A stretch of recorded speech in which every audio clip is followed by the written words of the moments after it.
Thank you, Jackie, and thank you to the Hepatitis Fund and the Clinton Health Access Initiative for inviting me to address this event today. So, Your Excellency, Finn, ministers, honorable delegates, dear colleagues, the world is falling behind the global goals to eliminate hepatitis by 2030. And we're here today to grow the work of the Hepatitis Fund with the aim of decisively accelerating the fight against hepatitis B and C and our path towards hepatitis elimination at global level. So before anything else, and as someone who has been in the struggle for global health and has worked to mobilize resources for this struggle for many years, I would like to sincerely thank you for being here today and for your commitment to this first global resource mobilization conference on hepatitis. With special thanks to the governments of Egypt and Saudi Arabia for co-hosting the conference. It has taken a long time, but it is clear now that the efforts that many of you in the room and of advocates around the world have clearly, positively transformed the international conversation on hepatitis. Viral hepatitis is no more a hidden epidemic. It is understood and accepted as a major global public health infectious challenge. And your presence today is a testimony of this awareness and of the understanding of the urgency to act. So today, let me just make 4 points. The first is the huge and unnecessary cost of not acting now. The second is that we now have the tools to prevent, treat, and end hepatitis. The third is that countries and communities need our support if they are to succeed. And the fourth is that ending hepatitis is not just an aspiration, it is absolutely achievable. First, the cost of not acting now.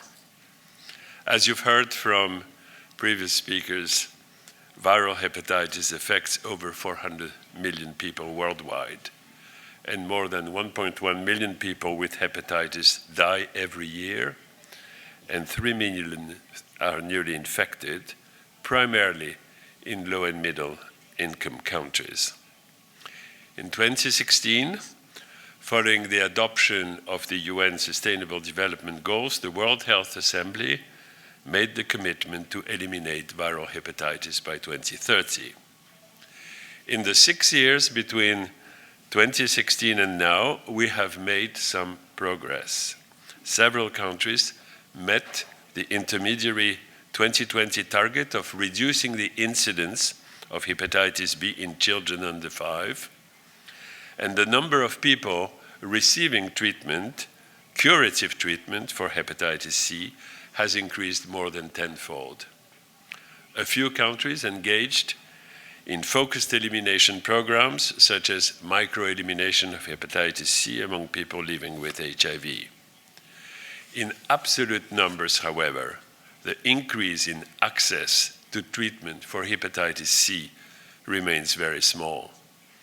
And timely access to the hepatitis B birth dose vaccine is still low in most low and middle income countries. And for those of us who've been engaged in the fight against HIV and tuberculosis for decades, this sounds familiar.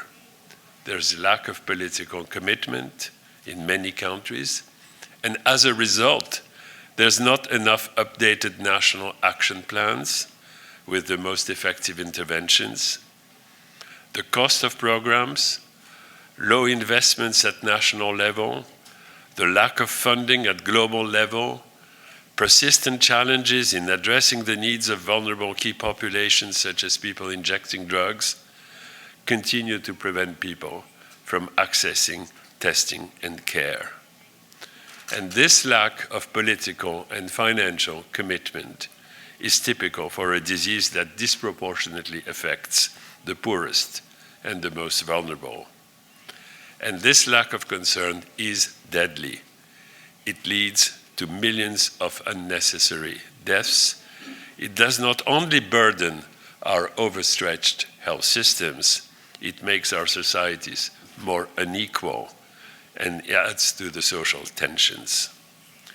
It's also absurd to invest tens of billions of dollars in domestic and international resources to fight AIDS, tuberculosis, and malaria, only to see patients die from another easily preventable and treatable disease and frequent co-infection. So, honorable delegates, the cost of not decisively acting now is too high. Without a substantial move in prevention, treatment, diagnosis, also meaning a substantial increase in resources, it is now estimated, as you heard from His Excellency, as you heard from Finn, as you heard from Chelsea Clinton, that deaths due to hepatitis will outnumber the total deaths due to HIV, TB, and malaria combined by 2040. My second point, we have no excuse to act because the tools to prevent, diagnose, and treat viral hepatitis are now available.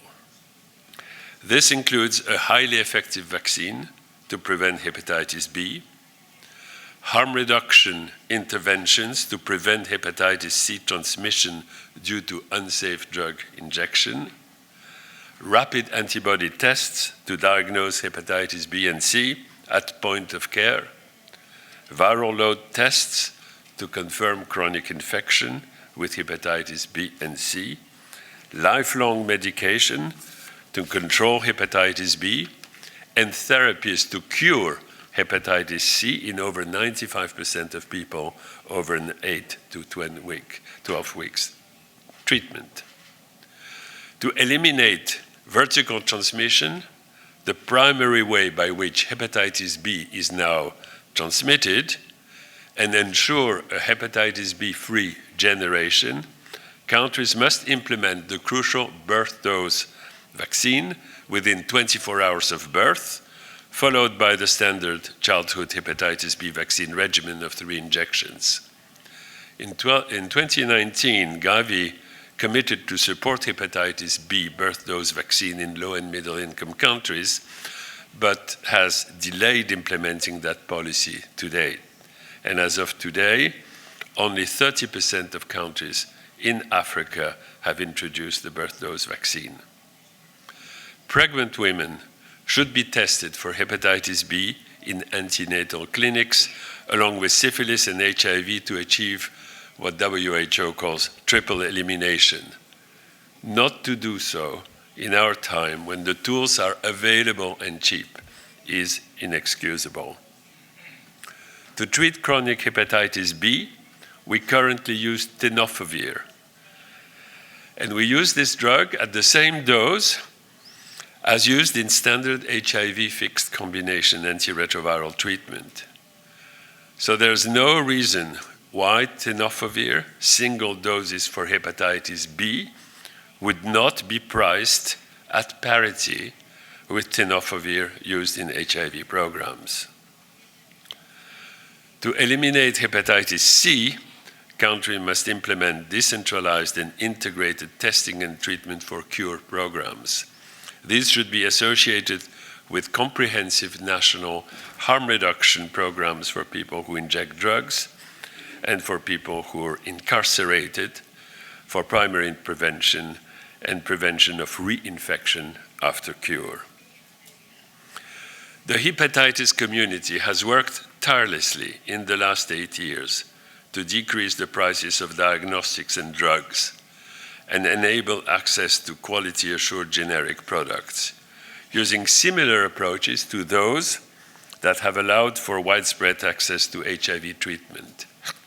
WHO has played a key role through the establishment of the pre-qualification program for generics. The Global Fund and PEPFAR are now providing increasing funding to increase access to hepatitis C treatment for people living with HIV who are co-infected with hepatitis C.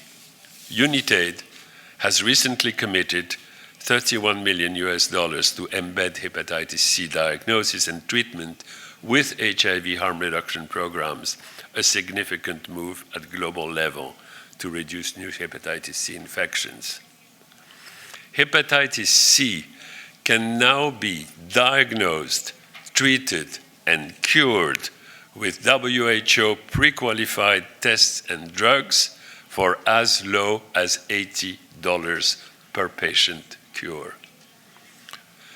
We have been there before.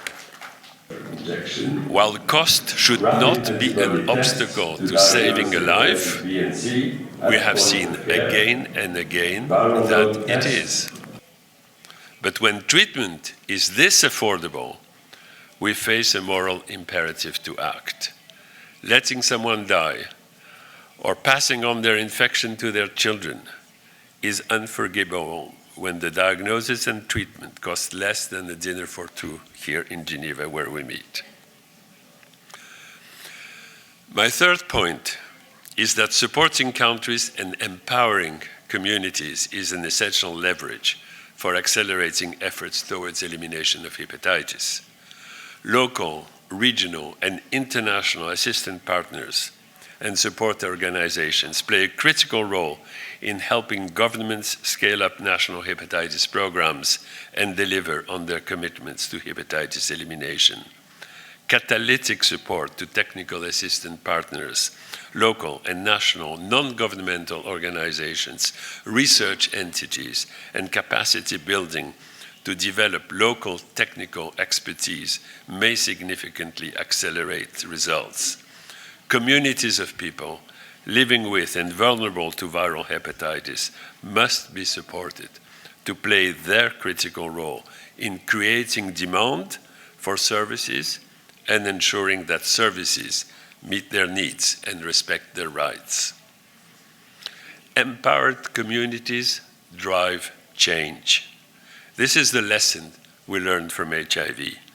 Without the activism, the advocacy and engagement of affected communities, the world would not have achieved the mobilization of resources, the strengthening of programs, and ultimately the reduction in HIV-related mortality and incidence that we have seen in the last 20 years.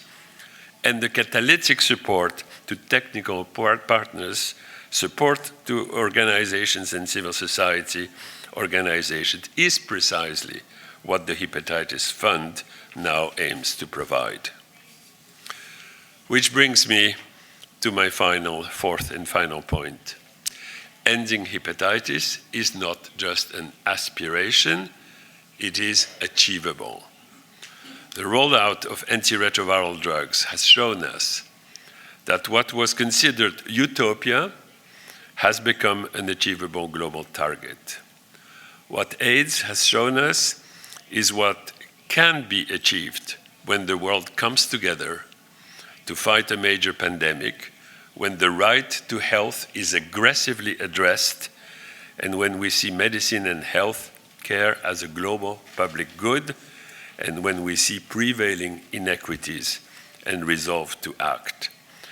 Today, elimination of hepatitis may be no more the dream of a few. As you heard, several low and middle income countries are on the road to eliminating viral hepatitis, including Egypt, Rwanda, Georgia, and Mongolia.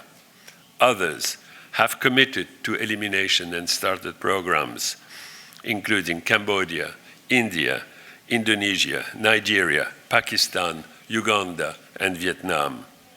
Over 100 countries have developed viral hepatitis elimination plans. Despite the setbacks we have seen across global health over the past 3 years, national, regional, and global efforts are accelerating. This effort will only succeed when backed by local commitment, and local resources.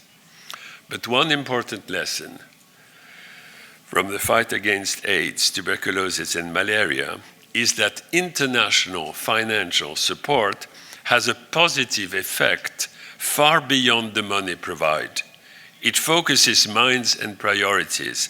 It sends a strong signal of solidarity, the solidarity you mentioned, Your Excellency. It channels resources to those otherwise neglected and marginalized. And it sets an expectation and provides a framework for results and impact. So I place great hopes in today's conference and what the Hepatitis Fund can achieve. I thank you again for being here today and for your commitment to the fund. Thank you.